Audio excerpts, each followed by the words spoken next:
जय श्रीमन नारायण। जो टिप्पणी मैं देने जा रहा हूं वह रामानुज दास श्रीमन गट्टू वेणुगोपाल स्वामी द्वारा दी गई है। अध्याय 13 क्षेत्र क्षेत्रज्ञ विभाग योग श्लोक 1। इदं शरीरं कौन्तेय क्षेत्रम् इति अभिधीयते। एतत् यो वेत्ति तं प्राहुः क्षेत्रज्ञ इति तद्विदः। ओम। गीताचार्य श्री कृष्ण परमात्मा अर्जुन सहित हम सभी को क्षेत्र क्षेत्रज्ञ विभाग योग की शिक्षा दे रहे हैं। परमात्मा कह रहे हैं, हे अर्जुन, जो ऋषि आत्मा और शरीर की प्रकृति से भली भांति परिचित है वे कहते हैं कि शरीर गतिविधियों का क्षेत्र है और उसे क्षेत्र कहा जाता है। जो यह जानता है कि इस क्षेत्र में बोए गए कर्म सुख और दुख के बीज हैं और वह विभिन्न फल और अनुभव लाते हैं, वह क्षेत्रज्ञ है। इस प्रकार श्री कृष्ण परमात्मा हमें इस शरीर का उपयोग कैसे करना है यह समझाते हुए कहते हैं कि यह शरीर एक फसल के खेत की तरह है और यदि इस खेत में बोए गए बीज अच्छे बीज हैं यानी अच्छे कर्म किए गए हैं तो अच्छे फल का आनंद लिया जा सकता है आत्मा या क्षेत्रज्ञ द्वारा। श्री कृष्ण परमात्मा की शिक्षाओं पर ध्यान करते हुए आइए हम अच्छे कर्म करने का प्रयास करें और अपने शरीर या क्षेत्र का सर्वोत्तम उपयोग करें। श्री कृष्ण परमात्मा या श्रीमन नारायण के प्रति समर्पण करके अपने जीवन को सार्थक बनाने का प्रयत्न करते हुए आइए हम श्री कृष्ण परमात्मा के शब्दों को श्लोक के रूप में दोहराएं। इदं शरीरं कौन्तेय क्षेत्रमित्यभिधीयते। एतद् यो वेत्ति तं प्राहुः क्षेत्रज्ञ इति तद्विदः।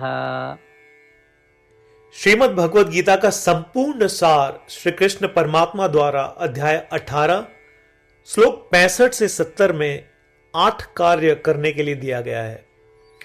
श्री कृष्ण कहते हैं, मुझे वे लोग पसंद है जो इन 8 बातों का पालन करते हैं। मैं उन भक्तों की हर प्रकार से रक्षा करूंगा।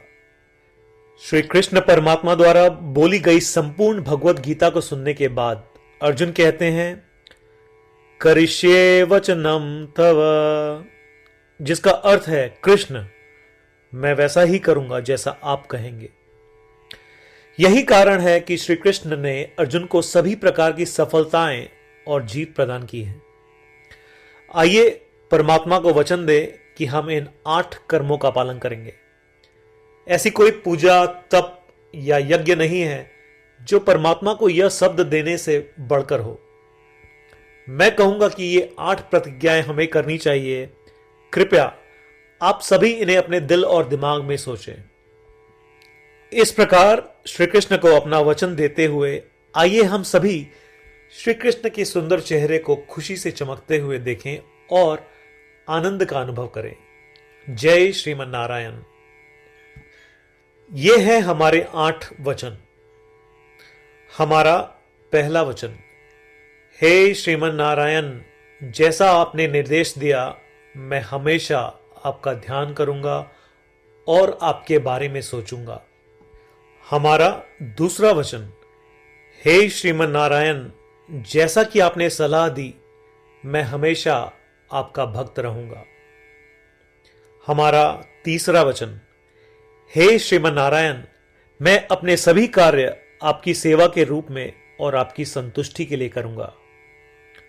हमारा चौथा वचन, हे श्रीमन नारायण, जैसा कि आपने अनुसरण करने के लिए कहा था मुझे पूरा विश्वास है कि मैं आपका हूं और मैं हमेशा अपने हाथ जोड़ूंगा और आपको नमस्कार करूंगा। हमारा पांचवा वचन, हे श्रीमन नारायण, मुझे आपके शब्द मामेकम शरणम व्रज याद आते हैं जो आपने सिर्फ और सिर्फ आपको ही समर्पण करने को कहा था। श्रीमन नारायण, मैं केवल आपके प्रति समर्पण करता हूं। हमारा छठा वचन, हे श्रीमन नारायण, मुझे आपके शब्द माँ शुचः याद आते हैं कि आप हमें शोक न करने का आश्वासन दे रहे हैं। मैं अब शोक नहीं करूंगा। हमारा 7वां वचन, हे श्रीमन नारायण, आपने हमारे लिए श्रीमद् भगवत गीता देकर हम सभी पर कृपा की है और आशीर्वाद दिया है।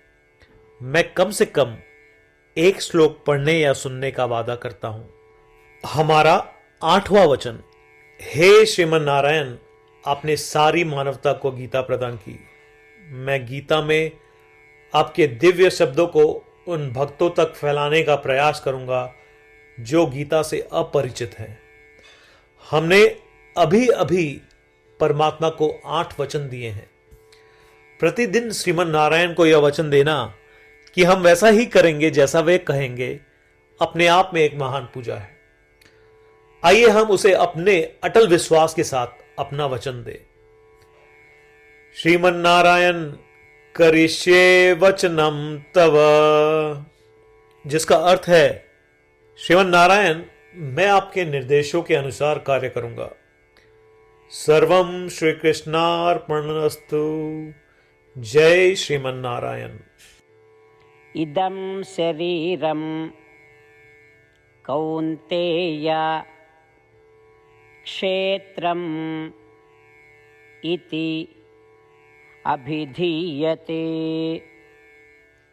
एतत् यो वेत्ति तं प्राहुः क्षेत्रज्ञ इति तद्विदः। ॐ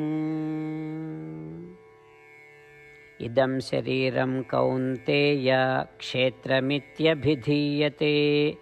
एतद् यो वेत्ति तं प्राहुः क्षेत्रज्ञ इति तद्विदः।